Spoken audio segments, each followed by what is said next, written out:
On this week's Engaging Marketeer podcast, I'm going to do something a little bit different because it's quite common in the business world when you're talking to somebody like me, who's a bit of a nerd, or even the more nerdier nerds, the ones that wear the beards, the anoraks, the thick glasses, and carry a MacBook under their arm, those kind of people. But when they're talking with business owners about digital marketing and search engine optimization and all that stuff, that they can get a little bit up themselves. They can get a little bit techy. They can get a little bit nerdy, and it's quite often that you don't really have a clue what they're talking about. Now, I used to do this a lot, but I have had a lot of training from various different speakers and events to learn not to talk technical, not to say things that your target audience, the people in front of you, your viewers, are not going to understand. So hopefully I don't do that. Please correct me in the comments if I am wrong, but I try to speak so that it's clear what I'm saying and that everybody can understand what I'm talking about. So I won't throw in loads of jargon. Having said that, there are other people that do throw in loads of jargon, and often you've no idea what on earth they are talking about. And they like that. They like the fact that you don't know what they're saying because they try to confuse you. Because if you don't understand what they're saying, then they're probably very intelligent and they're probably worth paying a lot of money for them to do whatever nonsense it is they're trying to sell you what they do. So in order to get over this, the fact that there are lots of digital marketing experts, gurus, call them whatever you will, out there who try to say things that you don't understand because they try to confuse you, we at Engage Web have put together our SEO Jargon Buster. So our search engine optimization jargon buster, containing an A to Z of all of the different types of jargon that you will hear people with beards and MacBooks under their arms talk about. You will see mentioned in blogs, you will see mentioned in posts on social media, you'll see talked about on websites such as Moz and Ahrefs and Search Engine Land, and you may not know what they are actually saying or what they mean.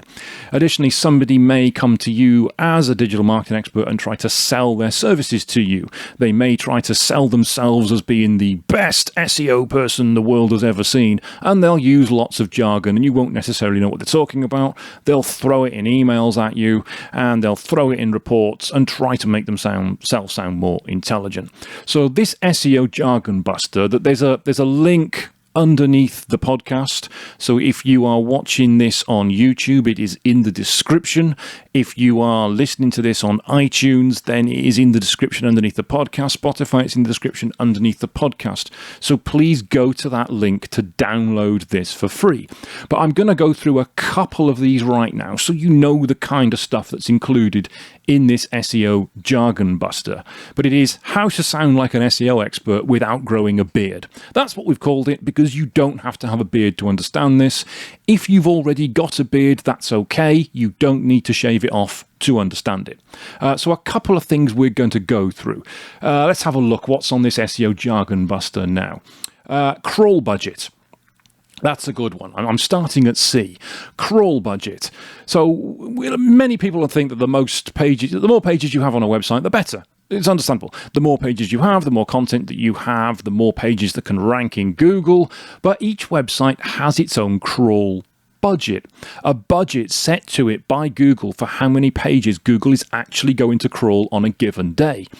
Now that's bad because if you've got a lot of pages on your website, you may have more pages than your crawl budget allows, which means you could have really good pages, really important pages, new blog posts, for example, that don't get indexed because your crawl budget is being spent up indexing pages that, quite frankly, shouldn't be in Google's index in the first place, like your contact page, your terms and conditions page, your categories page for products that just repeat because they're on many, many pages at the same time.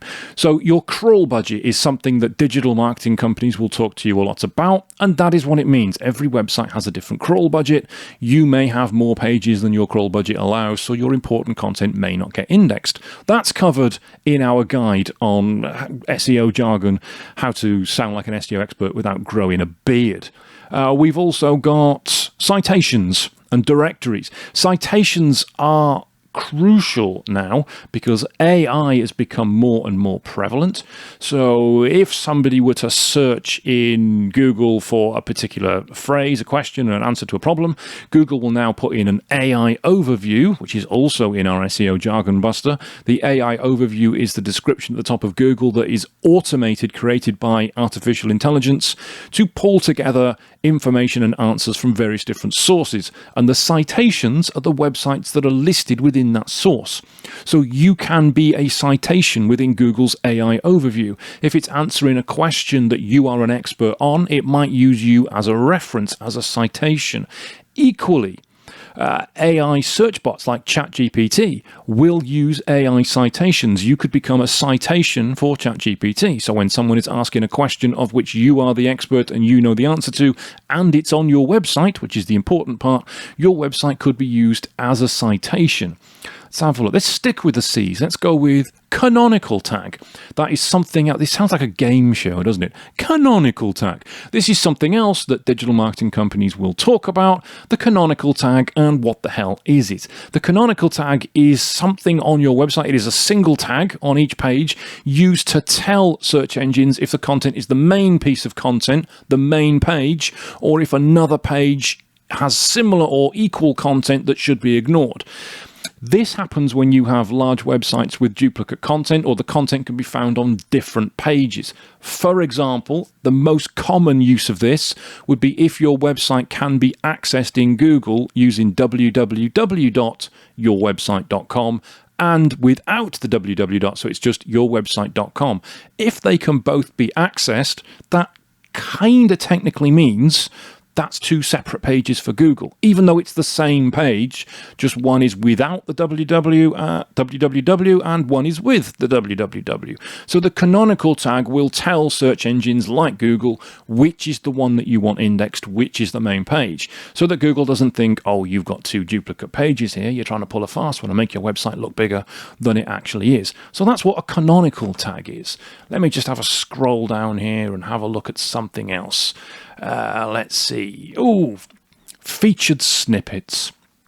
Everybody loves a featured snippet, although these days not many people are going to be getting a featured snippet. A featured snippet is what used to appear at the top of Google when you searched for a common phrase, question, how to do something, and Google would pick the most important website on the internet that answered that particular phrase. And if it was your website, you could have hundreds, thousands, tens of thousands, hundreds of thousands of visitors per month to that particular page on your website. Featured snippets have almost, by and large, been replaced now by AI overviews because Google hates you businesses. It hates you, your websites. It wants to keep all the traffic for itself. So featured snippets are almost all gone now. There's still quite a few there, but for most searches, they seem to have disappeared and been replaced by AI overviews, which is why it's important to become a citation in an AI overview to reclaim that lost traffic that you would have lost through a featured snippet. This is, of course, once again referenced in our SEO Jargon Buster. The link to download this is below this podcast, below the video, below the description on iTunes, Spotify, whatever you're listening to this on. Just scroll down, there's the link, copy it, paste it into your browser, and go and download this, this guide. Let's have a look what we've also got. We've got Google Trends, another great one. I love Google Trends. We had somebody talking to us recently saying that their business wasn't seasonal. Their business was completely the same all year round. Really? Let's have a look at Google Trends, which tells you what is being searched for at a specific point throughout the year to see whether your business really is seasonal. And quelle surprise, it was seasonal. And they were getting higher searches in a particular month than they were at any other month of the year because what their target clients were looking for was heavily influenced by that time of the year, which was Christmas, by the way. So if you look at Google Trends, which is a completely free tool to use, you can type in any search query that you want, and it will tell you when that search query is most searched for throughout the year. So, for example, if you were to type in general election, obviously the search volume for general election would absolutely spike around a general election. If you were to type in Donald Trump, then that search query would spike when Donald Trump does or says something stupid, which isn't that seasonal, actually. That's pretty much every day. But you get the idea. So have a look at Google Trends, because that will help you plan your content, plan your blogs, plan your activity throughout the year so that you know when something is going to be topical, when something is going to be searched for, when the most people are going to be looking for it. And that is a free tool, and that is once again referenced in our SEO Jargon Buster. So search below the podcast, find the link, click on the link, go and download the SEO Jargon Buster. And that's all I've got for now, because I don't want to go through the whole thing, because there are dozens, 100 or so. I don't even know how many's in here. There's loads of these. It's alphabetical. There's loads of these in here. It covers everything that your SEO expert, your digital marketing company, your friendly guy with a beard and a Mac tucked under his arm is going to say to you to try and make you think that he's more intelligent than he actually is. So download the SEO Jargon Buster, and you'll know all of these terms for yourself, and you'll know what they mean. And you'll also be able to use the tools that it talks about in the Jargon Buster. So thank you for listening to this podcast. I will catch you on the next podcast.